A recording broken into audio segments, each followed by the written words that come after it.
जोहार जय बिरसा साथियों, जैसे कि आप सभी लोग जानते हैं कि आज इस देश के मूल मालिक कहे जाने देश के मालिक कहे जाने वाले आदिवासियों के साथ आज देश के अंदर किस प्रकार से अन्याय, अत्याचार, शोषण एवं उनके बहन बेटियों के साथ बलात्कारें हो रही है।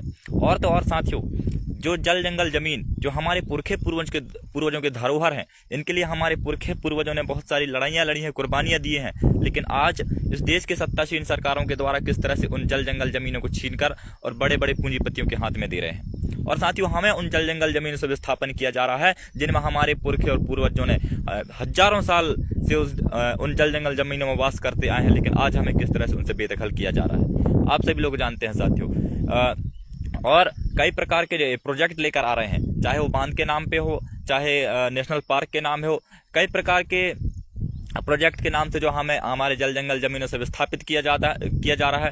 और उनके नीचे जो खनिज है उनको किस तरह से जो है साथियों सत्तासीन सरकारों के द्वारा कब्जा किया जा रहा है। तो साथियों, आप लोगों को समझना होगा, इनको बचाने के लिए आज कोई भी अच्छे तरीके से लड़ाई नहीं लड़ता। इन जल जंगल जमीनों के लिए बचाने के लिए कोई भी अच्छे तरीके से लड़ाई नहीं। जो कहते हैं कि समाज में हम समाज सेवक हैं, वो लोग थोड़े बहुत समाज में टाइम व्यतीत कर लिए और टिकट के लिए तैयारियां करने लगते हैं, चुनाव के लिए तैयारियां करने लगते हैं, बड़े बड़े पार्टियों की गुलामी करने लगते हैं। लेकिन साथियों, ऐसे में जो है हमारे जल जंगल जमीन नहीं बचेंगे। और आप लोगों को पता होना चाहिए कि जल जंगल जमीन है तो आदिवासी है, और जल जंगल जमीन नहीं है तो आदिवासी भी नहीं है, क्योंकि साथियों जल जंगल जमीन को बचाने वाला आदिवासी है और जल जंगल जमीन भी आदिवासी को बचाने वाला है।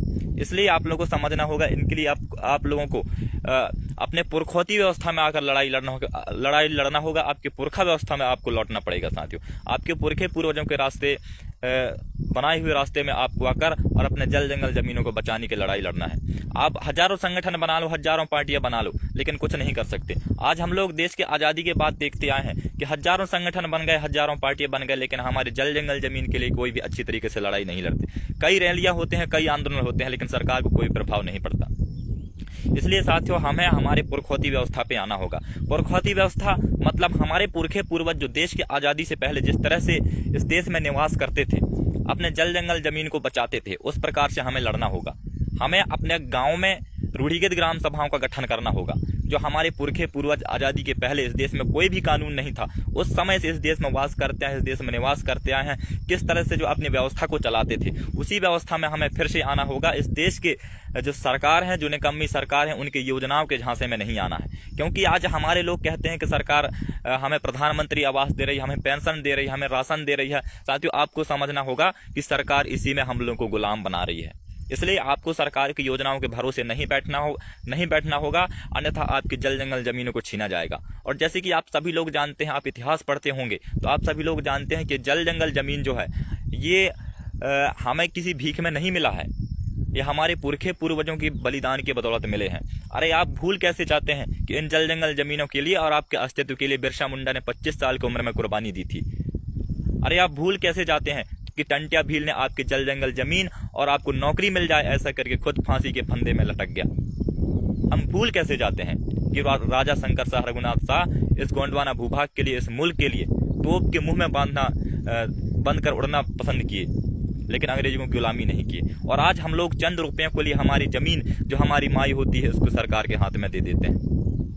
साथियों, आपको समझना होगा, हमारे पास आज बचा क्या है? इन सरकारों ने हमारे पास आज रखा क्या है? सब कुछ हमसे छीन लिया। बचा है तो सिर्फ जल जंगल जमीन है, उसको भी आज कब्जाया जा रहा है। इसलिए आपको समझना होगा, टिकट के पीछे नहीं भागना है, क्योंकि साथियों हमें जो है ये चुनाव जो है हमारे लिए नहीं है। आप सभी लोग जानते हैं आज देश के अंदर वर्ग के हिसाब से राजनीति चल रही है, आप सभी लोग जानते हैं। और हमारा जो जनसंख्या है, हम 7.5% है आदिवासी इस देश में। हम कैसे जो है तो चुनाव जीतेंगे, कैसे चुनाव लड़ेंगे? साथियों, चलो मानते हैं कि हम लोग 7.5% आदिवासी मिलकर एक राज्य में सरकार बना भी लिए, तो क्या कर लेंगे? कुछ नहीं कर सकते। इसलिए हमें अपने पुरखे पूर्वजों के बनाए रास्ते पे चलना होगा। 5वीं अनुसूची के तहत हमें काम करना होगा, इससे संचालित होना पड़ेगा। अनुच्छेद 13(3) के तहत आपके हर गांव में ग्राम सभा गठन करना पड़ेगा, तब जाके सरकार के दांत खट्टे कर सकते हैं आप, अन्यथा कुछ नहीं कर सकते। आज हम लोग देख रहे हैं हमारे क्षेत्रों में कई प्रकार के प्रोजेक्ट आ रहे हैं, हमारे क्षेत्रों में बांध बन रहे हैं, नेशनल पार्क बन रहे हैं, उनसे हमको खदेड़ा जा रहा है, जबरदस्ती गोली बंदूक की नोक से डराया धमकाया जा रहा है। इसलिए साथियों, आपको अपने गांव में ग्राम सभा सशक्त करना होगा, तब जाकर आप सरकार को झुका सकते हैं। क्योंकि आप लोगों को बहुत सारे अधिकार हैं। आपके क्षेत्र में सरकार तो क्या, कोई भी व्यक्ति आपको बिना पूछे अंदर नहीं घुस सकता। इसलिए आपको अपने पुरखौती व्यवस्था पे लौटना होगा। तो साथियों, मैं ज़्यादा कुछ नहीं कहूँगा, एक शॉर्ट लाइव के माध्यम से मैं आया था, बाकी टाइम ज़्यादा हो गया। तो सभी को जोहार, जिंदाबाद। साथियों, आप लोग अपने अपने गांव में ग्राम सभा गठन कीजिए और अपने गांव को सशक्त बनाइए और अपने गांव के लोगों को बताइए कि आपके क्या क्या अधिकार हैं, आप कौन हो, कैसे हो। क्योंकि साथियों, हम देश के मालिक हैं, आप सभी लोग जानते हैं। आज हमारे किले महल आज साक्षात दिखाई दे रहे हैं, खड़े हैं आज भी। तो साथियों, आपको समझना होगा आज हमें किस तरह से गुलाम बनाया जा रहा है योजनाओं के माध्यम से। तो सभी को जोहार, जिंदाबाद।